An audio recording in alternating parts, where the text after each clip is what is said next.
क्योंकि मैं अपने इस वीडियो में आप लोगों को प्रूफ के साथ में ये बताने वाला हूं कि कितना पुराना लाइसेंस हो कि वो आपके नए अकामे पर अपडेट हो जाए, ट्रांसफर हो जाए। हेलो दोस्तों, कैसे हैं आप लोग।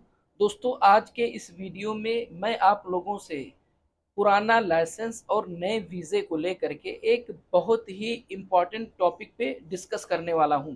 जी हाँ दोस्तों, और वो टॉपिक है दोस्तों कि बहुत सारे लोगों के पास में ये सवाल है, उनके दिमाग में ये कन्फ्यूज़न रहता है कि आखिर कितने साल पुराना लाइसेंस होना चाहिए कि वो नए अकामे पे ट्रांसफ़र हो जाए अगर हम नए वीज़े पर आते हैं तो।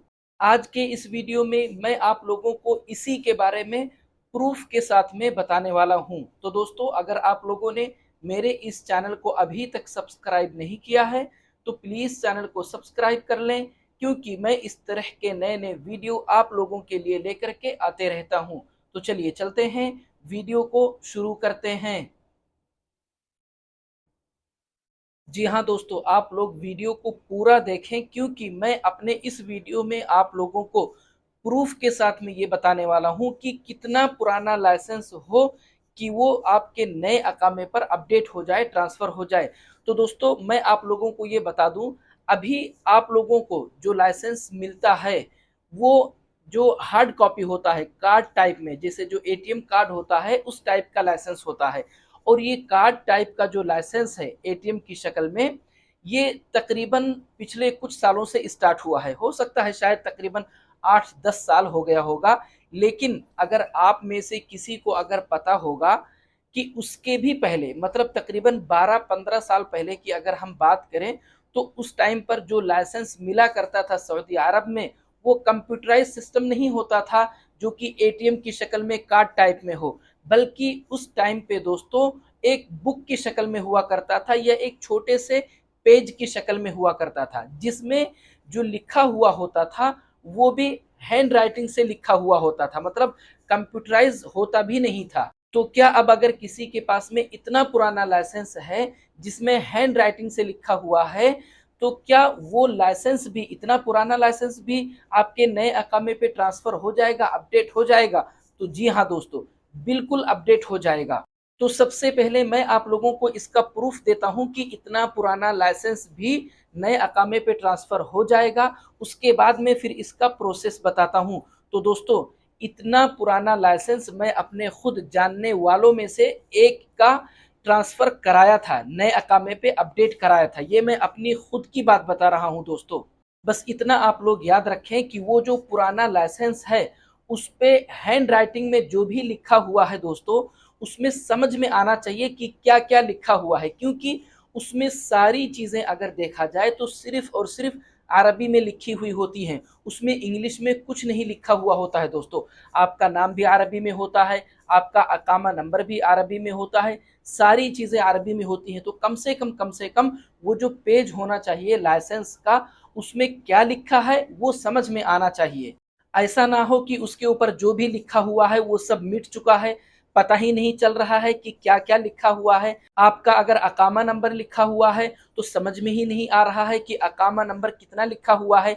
एक बात मैं आप लोगों को बता दूं दोस्तों, उसमें जैसा कि मैंने आप लोगों को बताया कि सारी चीज़ें अरबी में होती हैं, यहाँ तक कि अकामा नंबर भी अरबी में होता है। तो अगर आप में से किसी को अरबी में सारी चीज़ें पढ़ने में नहीं आ रही हैं, अकामा नंबर भी अरबी में समझ में नहीं आ रहा है, तो आप लोग मुझसे कांटेक्ट कर सकते हैं। आप लोग मुझे उसका फ़ोटो भेज दें, मैं कोशिश करूँगा कि अकामा नंबर उसमें जो अरबी में लिखा होगा वो देख करके आपको बता दूँगा। अब इतना पुराना लाइसेंस मैंने जिनका भी नए अकामे पे अपडेट कराया था, ट्रांसफ़र कराया था, वो बहुत सालों पहले कभी मक्का और जद्दा के एरिये में गाड़ी चलाया करते थे। हाँ, इतना है कि उनका पुराना लाइसेंस नए अकामे पे ट्रांसफ़र करने से पहले उनके नाम पे बहुत सारा ट्रैफिक वायलेशन का फ़ाइन था, जिस फ़ाइन को पे करने के बाद में ही उनका पुराना लाइसेंस नए अकामे पे ट्रांसफ़र हुआ। अब अगर आप ये बोलेंगे दोस्तों कि भाई अगर किसी के नाम पर ट्रैफिक वायलेशन है, किसी के नाम पर फ़ाइन है, मुखालफा है, तो वो तो छुट्टी पे जा ही नहीं सकता है, फाइनल एग्जिट भी नहीं जा सकता है। तो दोस्तों, मैं आप लोगों को बता दूं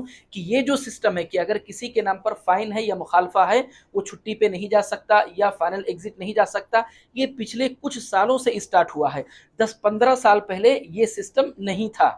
तो इतने सालों पहले जिनके नाम पर भी फाइन था, वो अगर अपने मुल्क चले गए थे, वापस दोबारा आते हैं और अपने उस लाइसेंस को नए अकामे पर ट्रांसफर कराना चाहते हैं, तो उनको बिना अपना वो पुराना फाइन पे किए उनका जो पुराना लाइसेंस है वह नए अकामे पर ट्रांसफर नहीं हो सकता है। तो दोस्तों, ये जो मैंने आप लोगों को बताया, ये सुनी सुनाई बात मैंने आप लोगों को नहीं बताया है, बल्कि अपना खुद का एक्सपीरियंस मैंने बताया है कि मैंने खुद ने किसी का पुराना लाइसेंस, वो भी इतना पुराना लाइसेंस, नए अकामे पर ट्रांसफर कराया है। तो दोस्तों, एक बात आप लोग याद रखें कि अगर आप पहले कभी सऊदी अरब में रहते थे और बहुत सालों पहले कभी अगर आपके पास में लाइसेंस था आपके नाम पे, तो आपका वो पुराना लाइसेंस नए अकामे पर ट्रांसफर हो जाएगा। अब अगर हम इसके प्रोसेस की बात करें दोस्तों, तो प्रोसेस सेम है, बिल्कुल इसी लाइसेंस की तरह जो आजकल एटीएम कार्ड की शक्ल में आता है, बिल्कुल इसी लाइसेंस की तरह उसका भी प्रोसेस होगा नए अकामे पर ट्रांसफर कराने के लिए। अब कुछ लोग मुझसे ये भी पूछ रहे थे कि भाई हमारे पास में 5-7 साल पुराना लाइसेंस है, 8 साल पुराना है। ये उस लाइसेंस की बात कर रहे थे जिनके पास में बाकायदा एटीएम कार्ड की शक्ल में जो नया लाइसेंस अब प्रिंट होता है वो लाइसेंस था। तो आप लोग एक बात बताएं मेरे भाई, जब इतना पुराना लाइसेंस नए अकामे पर ट्रांसफर हो सकता है जो कि हैंड राइटिंग में लिखा हुआ है, तो क्या आपका ये जो एटीएम कार्ड की शक्ल में लाइसेंस है, ये लाइसेंस नए अकामे पर ट्रांसफर नहीं हो सकता है? बिल्कुल ट्रांसफर हो सकता है। तो दोस्तों, अगर आप लोगों को मेरा ये वीडियो अच्छा लगा, अगर आप लोगों को मेरी बातें समझ में आई है, तो प्लीज वीडियो को लाइक और चैनल को सब्सक्राइब जरूर करें दोस्तों, ताकि मैं जब भी अपना अगला वीडियो अपलोड करूं तो तुरंत आप लोगों तक पहुंच जाए। मिलते हैं अगले वीडियो में।